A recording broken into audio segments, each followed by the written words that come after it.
আবারও না আসলে নাই, চলে আসলাম বালারহাট কন্যামতি স্কুলের পাশে। আমি একটা টয়লেটের উপরে দাঁড়িয়ে আছি। তা আমি একটা টয়লেটের উপরে দাঁড়িয়ে বলতেছি যে এখানে এই টয়লেটটা মানে ঠিক মতো প্লাস্টার করা হয়নি, মানে এখান দিয়ে একদম ফাটা, মানে এই দিকে যে ফাটা, মানে ঠিক মতো প্লাস্টার করা হয় নাই। সরকার কিন্তু ঠিকই অনুদান দিছিল যে স্কুলটা তৈরি হবে, কিন্তু প্লাস্টার কোনো ভালো মতো হয়নি। তো অর্ধেক কমিটিরাও খেয়েছে আর যারা কি বানিয়েছে।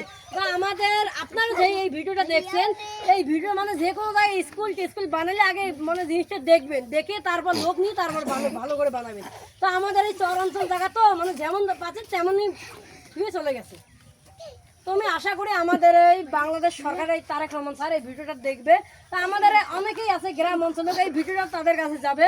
তা আপনারা যারা যেই জায়গা থেকে দেখতেছেন, বিশেষ করে মানে এই মানে যেই জায়গা থেকে আর কি দেখতেছেন মানে এই ভিডিওটা, মানে আপনাদের ওখানে তো অনেক মানে স্কুল হয়, আপনি যেই জায়গায় এই ভিডিওটা দেখেন এই মানে আপনাদের ওই জায়গায় কিন্তু স্কুল সব হয়, মানে ভালো করে দেখে আর কি বানাবেন। ধন্যবাদ। চলে আসবো আপনাদের মাঝে নতুন কোনো ভিলেজ আপডেট নিয়ে, সবাই আমার পাশে থাকবেন।